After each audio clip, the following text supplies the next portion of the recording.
안녕하세요, 여러분. 암보다 더 무서운 게 뭔지 아세요? 바로 치료가 끝났다라고 안심했는데 몇 년 뒤 다시 찾아오는 재발입니다. 실제로 병원에서 환자분들을 만나보면 항암 치료와 수술을 잘 마치고 평범한 일상으로 돌아가셨다가 어느 날 갑자기 재발 소식을 듣고 찾아오시는 경우가 많습니다. 그 순간 환자분도 가족분들도 큰 충격에 빠지죠. 도대체 왜 또 생겼을까? 치료를 열심히 받았는데 왜 나한테만 이런 일이 생겼을까? 하는 절망감에 빠지는 겁니다. 그런데 놀라운 사실은 암 재발의 원인이 단순히 체질이나 운 같은 피할 수 없는 이유 때문만은 아니라는 점이에요. 매일 우리가 선택하는 음식이 재발을 부르는 열쇠가 될 수 있다는 사실 혹시 알고 계셨나요? 저 역시 늘 궁금했습니다. 같은 치료를 받았는데 어떤 분은 재발을 하고 또 어떤 분은 건강하게 오래 지내시는 이유는 뭘까? 수많은 환자분들을 지켜보면서 느낀 건 결국 무엇을 먹느냐가 가장 큰 차이를 만든다는 것이었습니다. 연구 결과도 이를 뒷받침합니다. 암세포는 정상세포보다 훨씬 더 많은 당을 소비합니다. 쉽게 말해, 암세포가 좋아하는 먹이가 따로 있다는 거예요. 우리가 어떤 음식을 먹느냐에 따라 암이 힘을 얻어 다시 자라기도 하고 반대로 무력해지기도 한다는 겁니다. 실제로 일본의 한 환우 모임에서는 놀라운 사례가 보고됐습니다. 거창한 신약이나 고가의 시술 때문이 아니었어요. 단지 몇 가지 음식을 끊고 식습관과 생활 습관을 조금씩 바꿨을 뿐인데도 장기 생존율이 눈에 띄게 높아진 것입니다.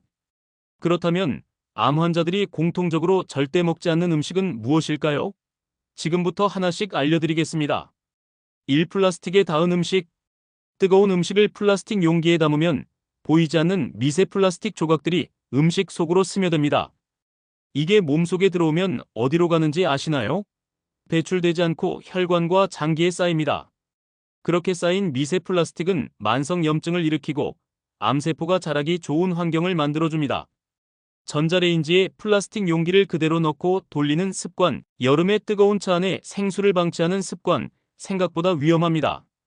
눈에 보이지 않는 만큼 더 조심해야죠. 이 우유와 유제품.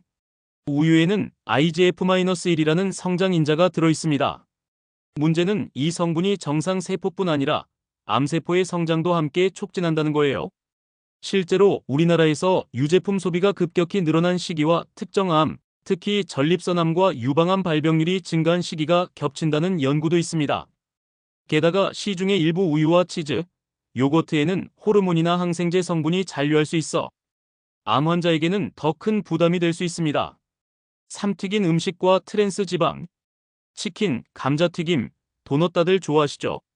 그런데 기름을 고온에서 여러 번 사용하면 발암물질이 생성됩니다.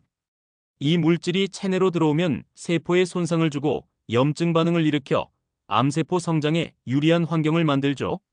특히 주방에서 장시간 기름 연기를 마시는 분들의 폐암, 위암 발병률이 높다는 연구 결과도 있습니다. 단순히 먹는 문제를 넘어 조리 환경 자체가 위험할 수 있다는 겁니다. 사설탕과 정제 탄수화물. 암세포가 가장 좋아하는 건 바로 당분입니다. 달콤한 음료수, 과자, 케이크, 흰쌀밥, 흰빵, 라면 같은 정제 탄수화물은 혈당을 급격히 올려 암세포에 연료를 공급합니다. 심지어 과일 주스도 예외가 아닙니다. 오렌지 주스 한 컵에 각설탕 여러 개의 분량의 당이 들어있다는 사실 알고 계셨나요? 자연에서 온 건강 음료라고 생각하기 쉽지만 사실은 혈당 폭탄이 될 수 있습니다. 오가공육, 햄, 소시지, 베이컨, 어묵, 맛살 등 가공식품에는 보존제, 착색제, 방부제 같은 첨가물이 다량 들어갑니다. 이 물질들이 체내에서 발암물질로 변환될 수 있습니다. 세계보건기구 WHO는 가공육을 1급 발암물질, 즉 담배와 같은 등급으로 분류했습니다. 매일 아침 햄이 들어간 샌드위치를 먹는 습관이 결코 가볍게 볼 문제가 아닌 이유입니다. 여러분, 이 5가지 음식을 철저히 끊고 대신 현미, 채소, 통곡물, 제철 과일 위주의 식단을 유지하며 하루 30분만 가볍게 걷는 습관을 들이는 것만으로도 수많은 암 환우분들이 놀라운 회복과 장기 생존을 보여주셨습니다. 약물이나 수술도 물론 중요하지만 결국 암세포를 키우느냐, 굶기느냐는 매일의 식탁에서 결정됩니다. 이제 스스로에게 질문해 보세요. 나는 오늘 어떤 음식을 먹었지? 혹시 암세포가 좋아하는 음식은 아니었을까? 암과의 싸움은 병원에서만 끝나는 게 아닙니다. 바로 여러분의 주방과 식탁에서 매일 이어지고 있습니다. 오늘부터 작은 변화 하나씩 실천해 보세요. 가공육을 줄이고 달콤한 음료 대신 물을 마시고 플라스틱 대신 유리 그릇을 사용하는 것. 이 작은 습관들이 모여 결국 큰 힘이 됩니다. 혼자 하기 어렵다면 가족과 함께 도전해 보세요. 몇 달만 꾸준히 해도 몸이 가벼워지고 컨디션이 달라졌다는 걸 직접 느끼실 수 있을 겁니다. 오늘 영상이 도움이 되셨다면 좋아요와 구독 꼭 눌러주시고 주변의 소중한 분들에게도 이 내용을 전해주세요. 여러분의 건강한 내일을 진심으로 응원합니다. 감사합니다.